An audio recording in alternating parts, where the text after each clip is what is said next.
Hi guys, and welcome back to the essence of May here. So today guys, I want to have a discussion about the whole age-long theory that if you grew up in Jamaica, you would definitely remember this saying. You can take the pig out the sty, but you can't take the sty out the pig. Or you can take someone out the hood, but you can't take the hood out of the person. There's so many ways in which this saying has been phrased in so many ways, but the one that I want to focus on today, you can take the pig out the sty, but you can't take the sty out the pig. So I want to take a closer look at this whole theory, and I want to have a discussion with you guys about my thoughts on it and my own, whether or not I think it's true, and also my own theory. So guys, let's get into the video. So guys, I will be sharing a personal experience with you guys, on why I don't necessarily believe that this whole you can take the pig out the sty, but you can't take the sty out the pig is true, and what are the factors that enable this to be true, and what can prevent it from being the truth. And based on what and based on the story that I'll share, it will give a clearer picture of my own thinking and my viewpoints on life and the society. So, as most of you know, I grew up in the inner city. I was always a sick child, so I never had the opportunity to go to school on a regular basis, as most children would. I was constantly, put it this way, I was constantly back and forth in hospital. I had a hole in my left ears, and I also had very bad asthma. So from I was born, my mom had a raw deal in terms of being up and down with me. So when I got to the age when I started basic school, it really was just an in and out thing where I would be in today, out tomorrow. It was just a constant struggle. When I started primary school, it even got worse, because I would be out of school for a year, then I drop back in, then I go back. So when I go back to school, when I go back to school, what I had to keep doing was catching up. So they didn't put me back into the first grade. I had to go up to second grade. So it's based on my age. That's what really happened. I had to be playing catch up. Now, if anyone knows about the mind, and if anyone knows about the mind and how we learn, you would know that people need foundation to make it easier to learn. Learning starts from the babies in their mother's stomach. So, and I'm sure people have heard that it's good to talk to your baby. Even when the baby is born, you don't talk to the child with goo goo gaga. You speak to the baby as you'd speak to anyone else, because that is how you help them to develop with their language, etc., and also their mind. So basically, because every time I came out of primary school and I spent a year out, I literally had to be playing catch up when I got back. Like I said, they never let me repeat. They just always push me through the system. Now, what that would have caused is a case where, of course, I would have been struggling, because I never had any foundation. I couldn't read properly. I couldn't write properly. It was just a nightmare. So what you find is I hated school. School for me was hell. I didn't enjoy it. I just basically hated it, because I'm always there, and in primary school, I just don't know where I fit in. I just kept on trying to keep up. I kept on trying to catch up with the rest, but it just didn't work. It was just a nightmare for me. Now, of course, like I said, I kept being out of school 1 year, 1.5 years. So By the time I got to 6th grade to prepare for my GSAT, more than likely, it's shocking. I didn't know what I was doing. There was no way I could have passed GSAT. So what they did, they placed me in a school, which I won't name the school, but I was placed. Now, when I was placed in high school, and this high school is well known for being a very troubled high school. Now, like I said, I didn't have the foundation of learning. I could barely read. I could barely write. I could barely write. All I had going for me was some street smart. You know, some people, some of us, we're just born with that thinking. We're born with a little sense, you know. I just think it's just a gift from God where you can rationalize a bit. But again, because education is so important, because knowledge is key, obviously there's a lot of things that I would be lacking and my understanding would be limited in a lot of ways because of course I didn't understand certain concepts, you name it. So now in high school, and what I'm about to explain to you is one of my biggest problems with the system. And this is why I continually speak about various factors. I continually think that unless we adapt again that whole mindset, that whole concept, that it takes a village. It takes a village to raise a child. Until we adapt that whole mindset again, we will continually be stuck and head down the wrong path. That's just my theory. That's my beliefs based on my experience, and not only my experience, it's about all of those that were in the same classroom as I was. But I was sharing this and I won't mention the school.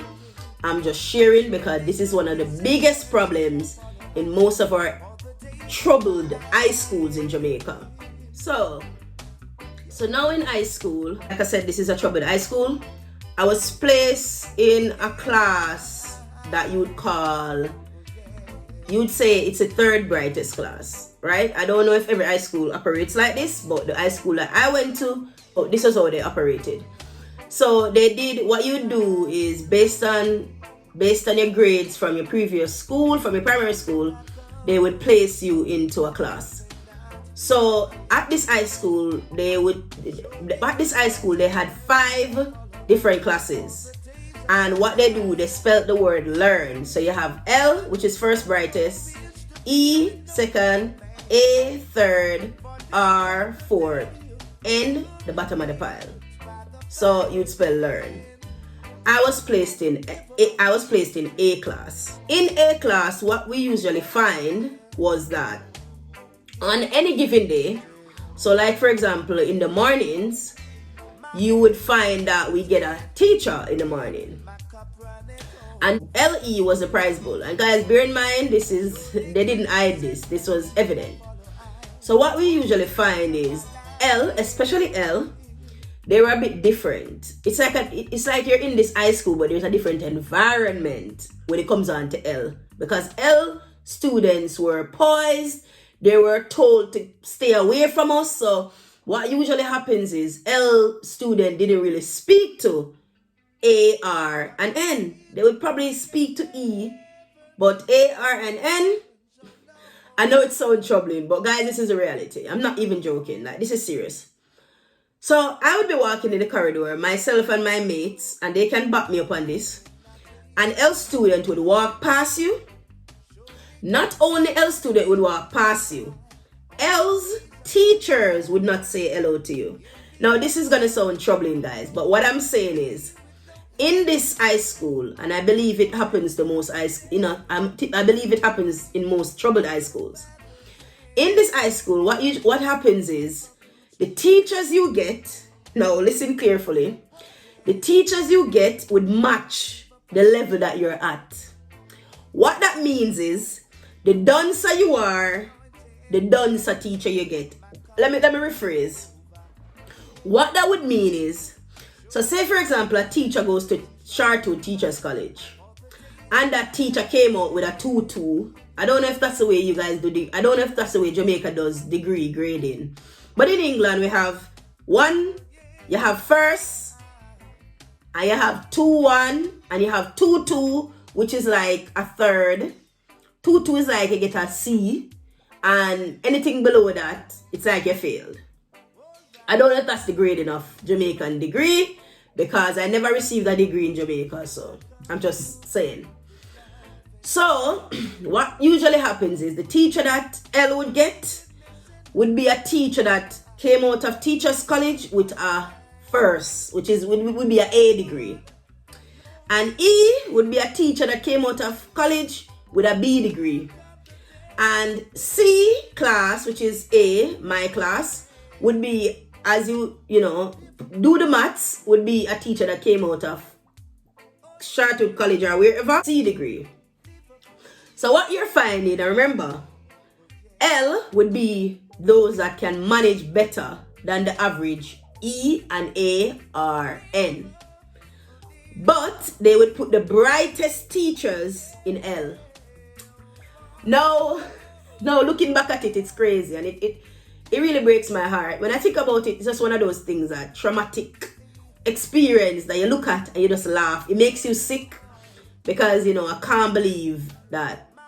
Looking back at it, it wasn't anything. I didn't care at the time. You didn't really know. It was just normal. It's just the norm.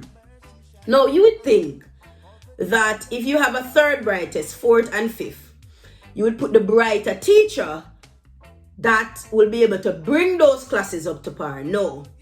What this said high school did was segregated L from the rest of us. They weren't, I don't know if they were told, but basically they looked down on us, so they didn't talk to us. So it was like we had two high schools. So it's like we had a prominent high school in the inner city high school, in the troubled high school, where those individuals were segregated from us. And what usually happens is those individuals would get a teacher every day. Not only would they get a teacher every day, they would get a teacher throughout the whole day. So you have like 5 lessons per day.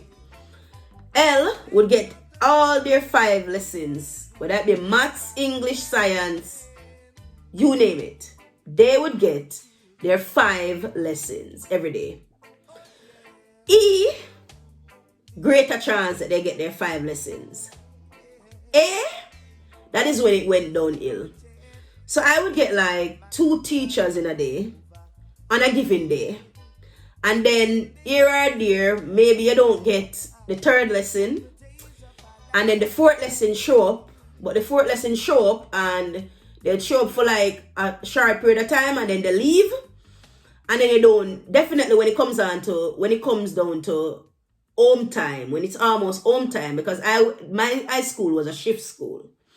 When it came down to home time, your goose is cooked, you probably won't get a teacher. So what usually happens is once we didn't have a teacher, what usually happens is we would teach ourselves. So what happened was everyone would start to teach themselves. And what I mean by teaching themselves, the class would be broken up where over in the corner there's card gambling would start. So one side I gamble, then the next side of the classroom would turn into a salon, and you name it. The class would just be doing their own thing. Some people just try to go home. I've even tried that already, where I followed, some people would just jump the fence and go home. Now, I explain all of that to say this, that we continue to talk about what we are producing and what comes out of our schools and what comes into our society. When I look at it, the reason why I mentioned the old village to raise a child and no man is an island, what I'm trying to say is, if these said institutions, if society saw the needs of our youths, saw the youths, each and every one, as a responsibility, that if society had this whole my brother's keeper mentality, we would have a better Jamaica. If these said institutions could look at individuals' needs, could look at people for what they are, and stop writing off individuals, if these said institutions would have a care, a natural care for youths, to not look at where they're coming from, to not look at the trouble that they bring, to not look at the fact that their life look grim and their future looks dull, but to look at individuals as their own, then we'd have a better society. Because at the end of the day, we can talk about the mothers, the fathers that are absent. Those are great factors. It is important for fathers to be in the homes, and it is so important for mothers to be mothers, to be examples for their children, as fathers should be examples and role models. These are important factors. But we have to understand the reality. The reality is that some of these mothers should never be mother in the first place. Some of these fathers should never be father in the first place. But if we adapt this whole mindset that it is not my problem, they are not my children, and as we see so many times in our institutions, that, you know, they're trouble. So I just show up whenever I can. And I don't care about their outcome. I don't care about actually reaching these individuals. Then we have a very bleak future ahead of us. I know personally that there's a lot of teachers right now, which friends of mine, who actually care about youths, who are working in these inner city schools, who are not giving up, who are not writing off individuals. Stand perception. But if only we have those who can literally implement change, who can invest better, who can provide more counseling for these youths, I'm telling you, we would have a better outcome. I'm not asking you. Most of the times, the system give up on these individuals. Whether they come out of the homes troubled and they come into these schools, because I have to focus on schools. Because that is where you can change minds. Through counseling, through educating, you name it. But they're thrown to the wolves. 12, 13-year-olds thrown to the wolves. Because as someone that will never be better, that does not even warrant or deserve to be given a chance. So this is why I look at so many various factors, because I myself had to rise above. And I just continue to pray for those who can rise, who will pray for those for strength that they can rise above. This, if I had allowed what was fed to me to be the end of me, I would never be here. But we have to do better. We have to do better for our youths. We have to do better in our care. We have to have a genuine care. Because you can take the sty out the pig. You can take the pig out the sty, and you can take the sty out the pig. You can change people's thinking by providing a more rounded, healthy environment. But if you have in these schools, especially these trouble schools, where you have teachers giving up, right? And I understand it's challenging. But this is not just now. It's been happening for years, centuries. And even before that. Where teachers have no care. Where the school actually segregate individuals and just push out the bad ones in the system. And where does it fall? On society. And there lies the problem and the trouble. Because it's we're the ones who have to deal with it. We're the ones who have to deal with these monsters that we're helping to produce. Guys, it does take a village. It doesn't take just one. It takes a village. It takes a village to raise children. And until we understand that, until we start thinking that I am my brother's keeper, my neighbor's child is my child too. So even if my neighbor is not doing their job, I'm going to make sure I report that. Even if I see my neighbor allowing their children to do certain things, that's going to be my responsibility. Because because in the UK, don't believe that you can just do whatever you think to your child. Even at nurseries, they check up on your children. You have to, accountability is for everyone that is around that child. That child is not left up just to the parents. Everything, if your child falls and bruises their knee, Every institution wants to know where they get it from, and there's a record that is kept. It's a village. And if your neighbor here, you're swearing at a child, they report you. A village. A village.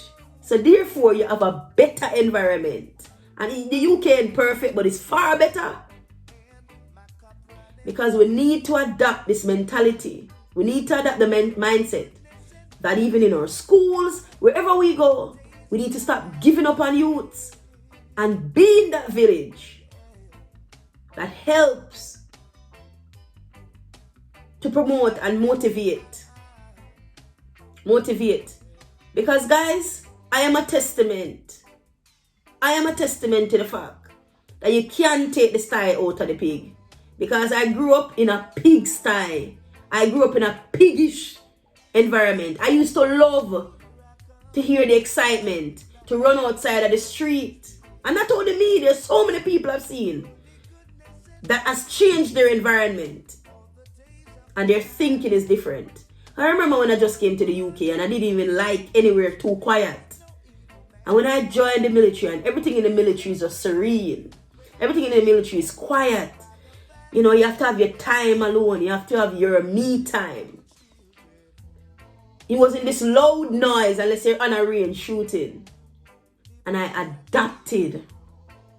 And I adapted to that whole environment. Because yes, guys, you can take the most troubled youths, change their environment, show them love, give them the best possible care that you can. Show them things that they've never seen before. Care for them.